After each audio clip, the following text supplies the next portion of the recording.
que obviamente se rompe. 3 a 5 días, ruptura de septo, membrana ventricular. Síndrome de Leber, que es una pleuro, es una ceritis, mira, pericarditis, que también te puede generar pleuritis, ¿ya? Pero esto es de más larga data. Viajes de Hansen se presenta Wolper-White. ¿Ya? Es un síndrome de preexcitación. Es así, miren, acá está un aurículo, un ventrículo. Lo normal es que del nodo sinusal pase el nodo auriculo ventricular y solamente por acá pase los impulsos al ventrículo. Pero a veces hay un as así medio desgraciado que se mete y lo que hace es generar, por ejemplo, circuitos de reentrada, circuitos de despolarización, esto me genera una arritmia.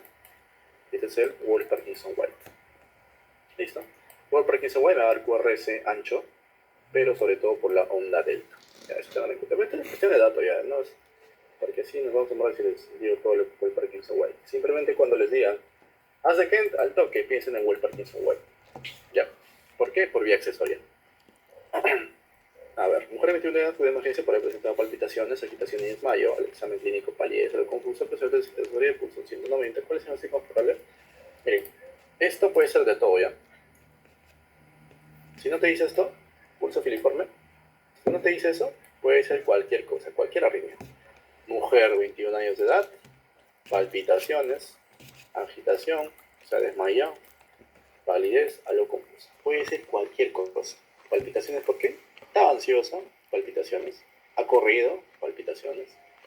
Ha tomado harto café, ha tomado su Red Bull, su Monster, palpitaciones. Puede ser cualquier cosa. O puede ser una arritmia también, palpitaciones. ¿Listo? Ahora, como hay arritmias, se ha desmayado porque hay un bajo azúcar cardíaco, un gasto cardíaco ineficaz, quita. Y además, como es una mujer de 21 años, se cayó, por ejemplo, puedo pensar en taquicardia paroxística supraventricular, que generalmente se en mujeres jóvenes.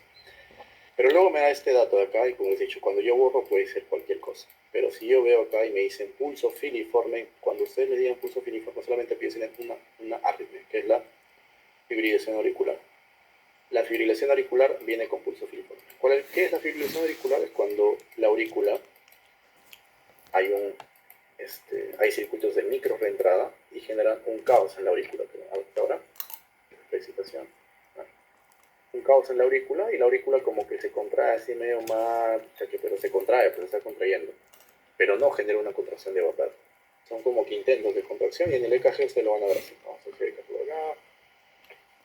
EKG por acá. Vamos a ver. Fibrilación auricular. Vemos. Aquí está. ¿Okay? No, esto es más menos. Esta parece glutarinos. Ya acá está. Te genera estos intentos de contracción. Recopiamos. Ya está. Ya está. Ahí mira. Listo. Te genera este de acá. Ahí está.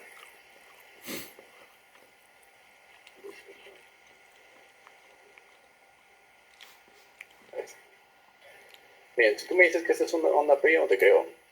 Tú me dices esta es onda P, no te creo. Igual esto acá puede ser T, puede ser P. Tú me dices, ¿sabes qué es eso? Si se dan cuenta, es como que así. Chiquitas, estas son las ondas F minúscula, ¿ya? De la fibrilación auricular. Y lo que te está graficando es que la aurícula, si bien es cierto, tiene actividad, pero no genera una contracción de verdad. Son chiquitas así. Ondas F minúscula. Perdón, F minúscula. ¿Ya? Y además que, mira, si ustedes ven la distancia entre entre R y R, se dan cuenta que no es pareja. Acá sí, acá chiquito, igual acá. Dale, acá mejor. Mira, no es pareja. O sea que es irregular. Un ritmo irregular, no hay ondas P que tenga ondas P chiquititas, no, fibrilación auricular. Además que acá me dice pulso filiforme. ¿Ya? No puede ser taquicardia ventricular porque la taquicardia ventricular, primero, que no te da este pulso filiforme. Si por A me dieran este EKG, digamos que me dan EKG, imagínense que es del caso, las taquicardias ventriculares van con QRS ancho. Así, miren, ahí está. El QRS ancho, ¿ven? A diferencia de estas QRS delgaditas, estrechas se llaman. ¿Están viendo? Ya. Los taquicardias ventriculares siempre van a generar QRS sangre. Taquicardia sinusal. Una taquicardia sinusal se desencadena porque estoy haciendo ejercicio, porque estoy alterado, cansado, ansioso, pero no me hace desmayar, ¿verdad? Voy a generar palpitaciones, sí, pero la frecuencia cardíaca no llega tanto a 190.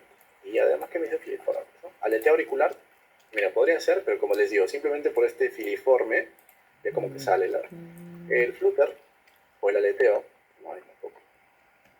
¿Ya? Es igual, no hay ondas P, pero las ondas P que se generan son así en serrucho, más grandes, y esas son las ondas F mayúscula. ¿Ya? ¿Y qué van a ver en el EKG? Que es así, así lo sacamos, ¿ya? Flutter, acá está.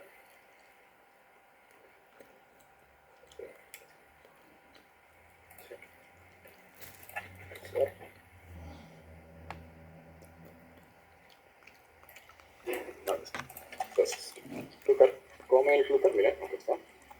Veo las ondas en serrucho, ondas en serrucho, ondas en serrucho, ondas en serrucho. Ya no son chiquititas como en la fibrilación auricular, ¿no? Y si ven, bueno, acá parece irregular, pero se supone que lo normal es que el flutter sea regular. O sea, que entre R y R haya una misma distancia. Eso es lo normal, pero acá está irregular, no sé por qué. Ya, listo. Ahora, taquicardia paroxística supraventricular tranquilamente podría ser, incluso yo marcaría si es que no me dan este pulso filiforme. Tranquilamente una taquicardia ventricular una taquicardia paroxística supraventricular podría ser. ¿Por qué? Por esto. Porque es una mujer de 21 años de edad y que viene de manera súbita con todos estos síntomas de acá. Tranquilamente podría ser, pero bueno, el pulso filiforme es más característico de fibrilación auricular. Los casos clínicos así, de NAM, de recién dado, son casos clínicos de pacientes que no existen. O sea, si te viene así un paciente, no lo vas a diagnosticar fibrilación auricular solamente por su pulso filiforme, ¿no? Tienes que sacarle EKG, obviamente. Estos son pacientes que nunca en su vida van a ver, pero obviamente para cuestiones de pregunta de examen sirven. A ver, ¿qué dice acá? Paciente mujer de 35 años, sin antecedente importante. Refiere luego de realizar aeróbicos y consume bien energizante, presenta de forma brusca palpitaciones, opresión de pecho y leve falta de aire. Acude emergencia ansiosa con frecuencia cardíaca de 190, presión arterial 140 con EKG de la siguiente manera. Hasta ahí, como les digo, puede ser cualquier cosa. Eso te ha dicho que ha tomado su bebida energizante, ha hecho esfuerzo físico, tranquilamente podría ser una taquicardia sinusal, ¿no? Luego te dice, paciente ingresa en shock trauma recibiendo medicación para arritmia cardíaca, revirtiendo cuadros de ritmo sinusal con frecuencia cardíaca 90 de los primeros síntomas. ¿Cuál es el medicamento de acción de revisión? Ahora sí, como les digo, siempre que ustedes lo que han encontrado son pacientes, sí, que no van a existir nunca en su vida, ¿ya? En este caso, lo que me dice es que esta paciente ha tenido una taquicardia, ¿ya? Es una paciente mujer y de manera brusca te dice que presenta palpitaciones, opresión de pecho y de falta de aire. ¿Ya? Esto no es una simple taquicardia sinusal, porque así nomás no te da una taquicardia sinusal. Sino todos cuando correríamos, cuando nos sentiríamos ansiosos, cuando tomamos un café, vendríamos así, ¿no? Fatales. Por este antecedente de mujer joven, con palpitaciones, opresión de pecho y leve falta de aire, yo tengo que pensar en taquicardia paroxística supraventricular. ¿Listo?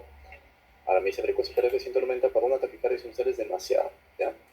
Ahora, veamos en el EKG lo siguiente. Miren, vamos a ver dónde buscamos esta de 2. Miren, tengo QRS, este es una T, QRS, T, QRS, T, QRS, T. ¿Voy la P? No hay P. Igual, T, QRS, T, QRS, T. ¿Qué fue? ¿Dónde está mi T? Mi P, perdón. Cuando tienes una paciente mujer con palpitaciones de manera brusca, opresión de pecho, falta de aire, y ves este KG donde hay un QRS, o sea, es una taquicardia de ley, esto siquiera yo le pongo sus 180 más o menos, bueno, 190, aquí está, ya, tienes QRS estrechos, o sea, delgados, y no hay onda P, ya, no hay onda P, tú tienes que pensar primero en taquicardia paroxística supraventricular. Este es el patrón típico de pacientes con QRS estrecho y sin onda P. Si yo te digo así nomás, oye, no tengo onda P, ¿qué puede ser? Puede ser fibrilación auricular, puede ser flúter auricular, o puede ser taquicardia supraventricular, paroxística supraventricular. En este caso es así, ¿no? No es como la fibrilación, no es como el flutar, pero obviamente no hay una P. Ellos también no hay una P. ¿Y cómo yo trato la taquicardia supraventricular paroxística? Lo primero que yo tengo que hacer son maniobras vagales, ¿ya? Maniobras vagales. O sea que le hago seno, le digo que puje, la elevo, o le hago el famoso masaje de seno carotídeo, ¿no? Y con eso revierte. Pero ahora, si no responde eso, lo que yo tengo que hacer es, ahora sí, fármacos antiarrítmicos, y el primer fármaco que yo le debo dar es adenosina, no se olviden, adenosina. ¿Cuál es el mecanismo de acción de la adenosina? Activa receptores purínicos a 1 a 2, disminuye el tiempo de conducción en el lado auricular. Vamos a hacer fármaco por fármaco. Bloquear receptores beta adrenérgicos, disminuye el automatismo de nuevo sinusal. ¿De quién está hablando? Beta block. Esto nos da, al menos para esta taquicardia. Bloquear los canales de sodio, reducen o cortan el potencial de acción. ¿De quién me está hablando? De los fármacos de grupo 1 A, los antiarrítmicos del grupo 1A. ¿Ya? Por ejemplo, acá están todos aquí. Tendría que decirme de quién de estos, paratanol, lidocaína, propafenona, y el grupo 1. ¿Ya? ¿Beta block qué grupo es? Grupo 2. Los bloqueadores de los canales de potasio, grupo 3, y los calcio antagonistas, grupo 4. Dice, bloquea canales lentos de calcio. ¿De quién está hablando? De los calcio antagonistas, ¿no? ¿Y de qué grupo es? Del grupo 4. Pero eso tampoco se usa. Aquí está, grupo 4. Aquí está. Y se utilizan sobre todo estos lactatos, ¿no? Diltiazem y verapamil. La activa reserva, ya les he dicho, inhibe bomba sodio proteasa, aumentada todo modal e inotropía. ¿De quién está hablando? De la dioxina, ¿no? La dioxina, que es inotrópico positivo, que tiene ese mecanismo de acción de inhibir la bomba de sodio proteasa. Y lo que hace es aumentar el calcio intracelular y me genera un aumento en el eutropismo, pero me disminuye me aumenta el tono vagal y por ende me disminuye la frecuencia cardíaca, o sea que es un cronotrópico negativo. Ya, fácil.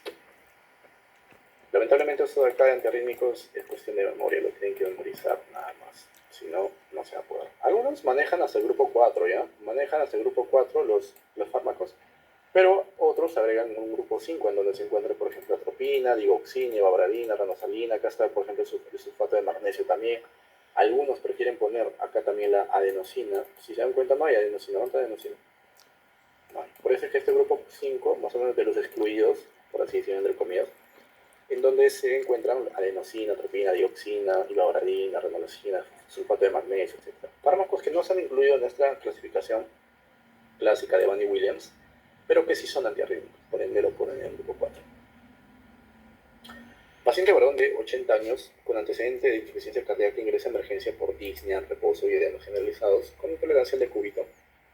Tiene pulpitación yugular, tiene crépitos, tiene edemas hasta el abdomen, OVA 3 sobre 3, frecuencia cardíaca 115, frecuencia respiratoria de 30, presión arterial 160, saturación 85.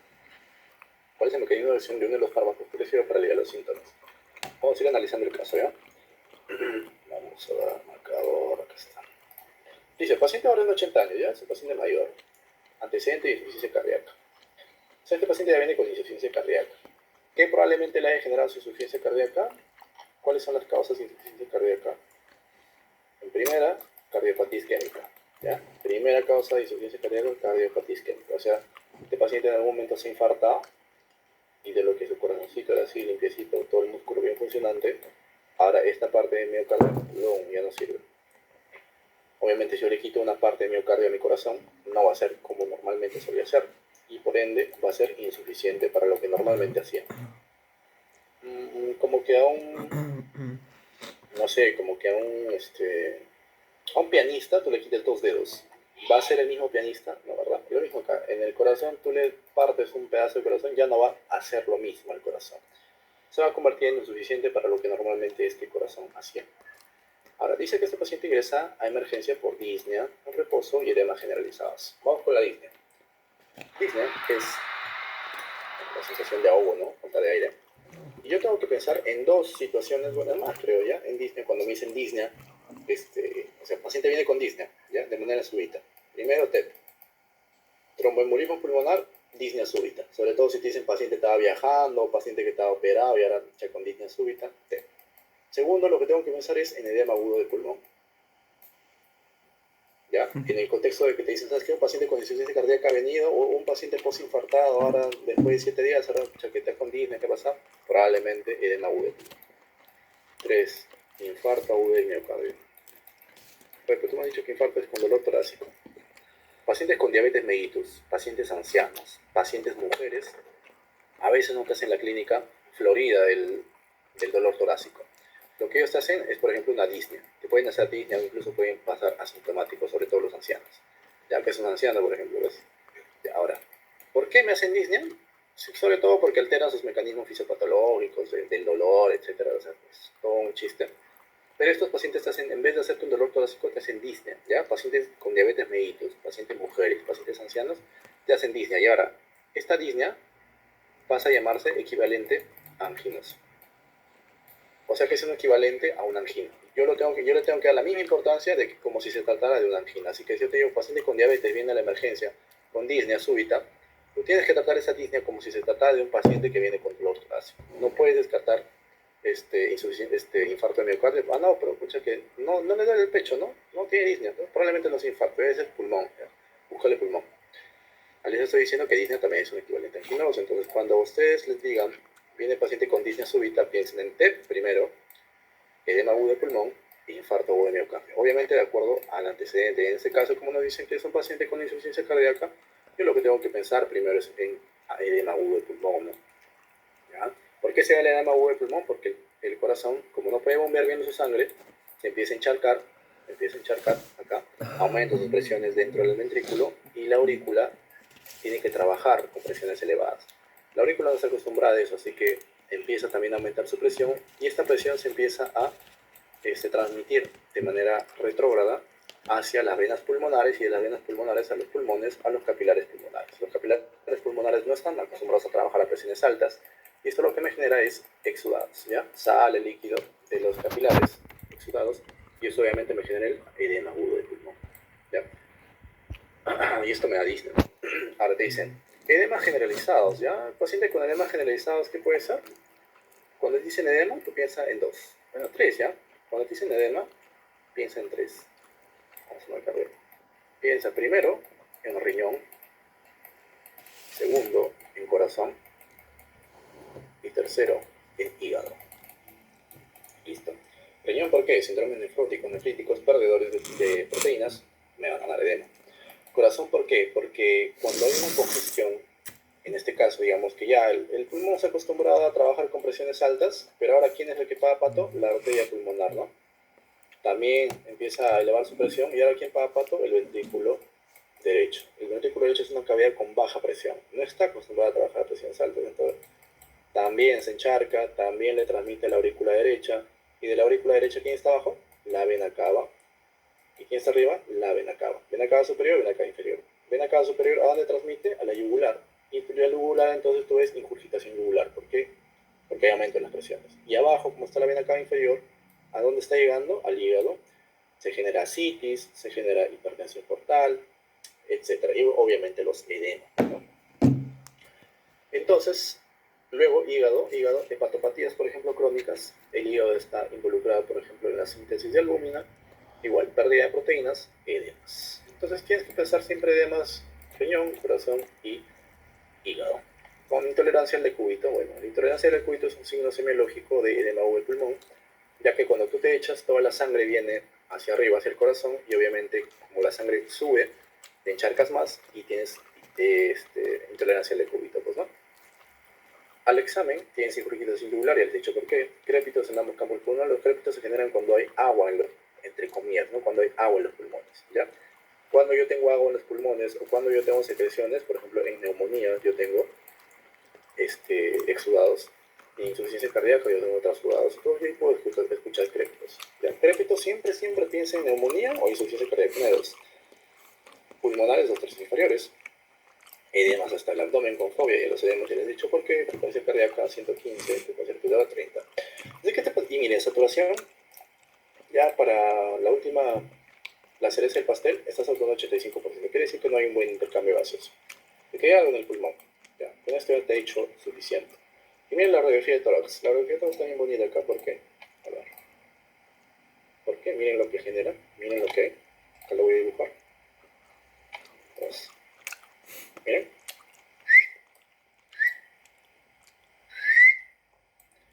Ya, esto lo que parece, se supone que es un signo radiográfico de alas de mariposa. ¿En dónde yo voy a comprar alas de mariposa? En edema agudo de pulmón. Listo. O sea, ya te está diciendo que este es un edema agudo de pulmón por todos lados que tú lo veas. ¿Cómo yo manejo el edema hueco? ¿No? Como me estoy encharcando, yo necesito un fármaco que me bote toda esa agua. ¿Cuál es ese fármaco? El más potente es la furosemida. La furosemida lo que hace es un diurético que lo que va a hacer es botar. Se supone que es uno de los diuréticos más potentes. ¿Ya? Y como es un cuadro agudo, yo tengo que meter mi mejor arma para botar toda esa agua que me está encharcando a este paciente y que me lo está descompensando. ¿Cuál es el mecanismo de acción de la furosemida? Ataca a un transportador que es el 2-cloro-sodio-potasio en la rama ascendente de la asa de Henle, y como yo lo inhibo, empieza a emitula, como yo lo inhibo acá, empieza a quedarse el soluto acá los solutos empiezan a quedarse en el túbulo. Como hay mayor soluto, eso jalan agua, ¿ya? Jalan agua. Entonces si jalan agua, voy a botar todo mi agua, pues no, la orina. Entonces es el mecanismo de acción de la furosemida. ¿Cuál es entonces? Inhibe con transporte de sodio, potasio, 2-cloro en el tramo ascendente. Ya, esa es la respuesta. ¿Qué es el manejo? Lo pueden ver, porque a veces no solamente es furosemida, a veces tienes que oxigenar y a veces tienes que dar nitroglicerina, por ejemplo. ¿Ya? Entonces, no solamente es furo. A ver, acá qué dice. Paciente Barahona tuve consulta presentando electrocardiograma del siguiente. Vamos a ver. Primero que miren estas ondas, que parece fibrilación, ¿no? Pareciera fibrilación, ¿no? Además que es parece constante, pero esto parece una fibrilación, la verdad, ¿ya? Ahora, pero miren esto de acá. ¿Para qué nos sirven las ondas R? Para ver esto. Miren esta locura de acá, en B5, B6. Terrible locura, ¿no? Elevadísimas las ondas R. ¿Qué quiere decir? Que hay mayor amplitud de descarga. Pero en la onda R, obviamente, miren, tremenda. Acá hay criterios. ¿Dónde están los criterios de...? ¿Dónde está? Creo que no se lo ponen. Bueno, no importa. En este caso, por ejemplo, ustedes están viendo un ventrículo o bueno, una onda R grandaza, quiere decir que hay mayor masa miocárdica, y como hay mayor masa miocárdica me genera un impulso más grande. Probablemente se trata de una hipertrofia de ventrículo izquierdo, ¿no? ¿Cómo yo voy a saber cuál es la hipertrofia del ventrículo izquierdo? Acá. ¿Ya? Miren. Como yo sé, por ejemplo, miren en mi D2 chiquito, miren mi B3 negativo. A ver, D1, acá está positivo, ¿ya? Es como que mi eje se ha movido de lo que normalmente mi eje era acá. Ahora mi eje parece que se está yendo para acá, ¿no? ¿Ya? Se está acercando a ABF y a D1 porque se está haciendo positivo. ¿Ya? Miren acá. Positivo D1, ABF negativo. ¿Cómo está acá? Miren ABF negativo y D1 ¿cómo está? Bien positivo, ¿no? Porque mi eje, ahora ¿cómo se está yendo? Eje cardíaco ya. Lo normal es que mi eje vaya así, ¿no? Mi eje cardíaco, ¿cómo va? ¿Para dónde se polariza el corazón? Para abajo. Pero ahora miren, ¿para dónde se va? Si se va para acá mi eje, D1 probablemente sea positivo y ABF probablemente sea negativo porque se está alejando de ABF. Entonces, esta es una hipertrofia del ventrículo izquierdo, por donde tú lo veas, ¿ya? Está eje desviado a la izquierda y hipertrofia del ventrículo izquierdo. Esta es la respuesta. Hay criterios de, ¿cómo se llama? Korokov-Lyon, claro, ese es el Solkakov-Lyon, creo, ¿ya? Bueno, te pueden sacar también, te pueden sacar la 2, pero siempre viendo R's grandes es suficiente. Ya no te compliques ya con eso los criterios, ¿no?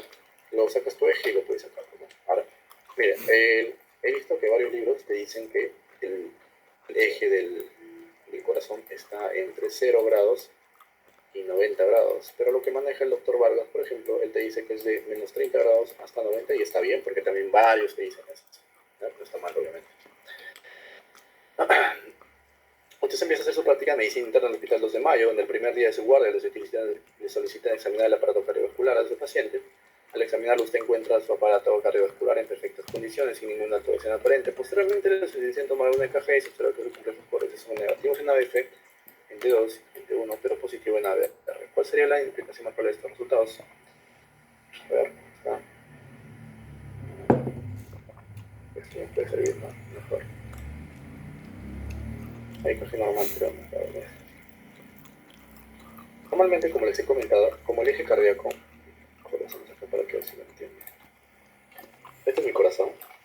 Y yo cuando le pongo el sistema exaxial dado por los electrodos, ¿no? Acá lo pongo así. ¿Ya?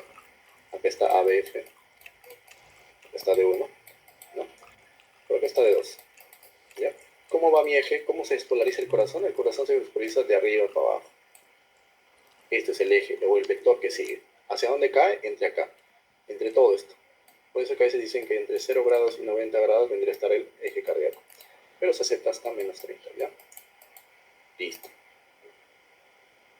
Ahora, ¿cómo yo entonces esperaría encontrar en mi D2, en mi D1 incluso, en mi ABF también, mi onda QRS? Tiene que estar positivo porque se está acercando, ¿no? Está yendo directo hacia ellos. O sea, tiene que estar positivo. Y ABR que está por acá, ABR que es esto de acá, ¿cómo estaría si se está alejando del ABR? ABR debería estar negativo. ¿Qué pasa si yo invierto, por ejemplo, esto? A ver, yo lo invierto.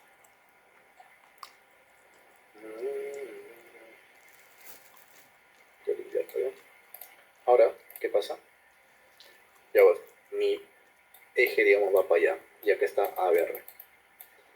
Acá está D2, ABF, D1. En ABR ahora como mi eje se está acercando, este va a ser positivo, D2 ¿cómo va a ser? Negativo, porque se está alejando, D1 negativo, ABF negativo. Oye, ¿qué fue? O sea, mi corazón ¿cómo va a estar? O sea, mis aurículas abajo y mis ventrículos así. No, ¿verdad? Entonces, podría ser. Hay situaciones en donde hay situaciones indeterminadas, te dicen hipertrofias muy graves, que pueden llevarte hasta acá, pero es muy raro ir hasta acá. Lo normal es que, por ejemplo, una hipertrofia de ventrículo te llegue acá, una hipertrofia de ventrículo derecho te llegue acá. ¿Qué es lo más probable? Bueno, como dice que empiezas a hacer sus prácticas de medicina interna el primer día, o sea, es un estudiante de medicina que sale de sus clases virtuales, hace fisio, semio, medicina interna virtual, y luego tiene que hacer su primer día de práctica y obviamente, ¿no? Va a estar hasta el queque. Y dice que al inicio nomás le mandan a ponerle un EKG y dice que sale así totalmente aberrante. ¿Ya? ¿Cuál sería la explicación más probable de estos resultados? Dextrocardia, ¿no? Dextrocardia es cambio de todo el corazón de lado. El eje se encuentra desviado a la derecha, no hemos visto que el eje está para arriba, no es indeterminado, no es a la derecha. Se colocaron los electrodos de manera incorrecta, esto es lo más probable ya. Te están gritando, pues no dice práctica de medicina integral, decimos nosotros que hemos salido de clases virtuales, no sabemos nada cómo colocar un EKG, ya pues, nosotros, justo nosotros. Se podría deber un bloqueo auriculoventricular, y nada que ver, ninguna de las anteriores ya, pues probablemente que se haya colocado los electrodos de manera incorrecta, pues no. Paciente de 50 años de edad acude a emergencia porque siente que su ritmo no es normal. Se le realiza una electrocardiografía diagnóstico de bloqueo Welkenbach. ¿Cuál es el bloqueo Welkenbach? Dos, ¿no? ¿Qué reino presenta este paciente? Bloqueo auriculoventricular. Ahora, en los pacientes de segundo grado y de tercer grado, ya el tratamiento es con DAIA, desfibrilador automático implantable, ¿ya? Se les pone marcapasos a estos pacientes, ¿ya? Se les pone marcapasos para que evitar muertes súbitas, ¿no? En los pacientes de primer grado y de segundo grado tipo 1, nada, ahí simplemente sintomático, simplemente observación expectante. ¿Ya? No genera una mayor alteración en estos pacientes. El uso de eritro. Ya, eritro puede producir, ¿qué era el eritro? Macro, ¿no? Macrolidos. Ya. ¿Qué habíamos dicho? Alarga el QT. No bloquea, no hace bradicardia.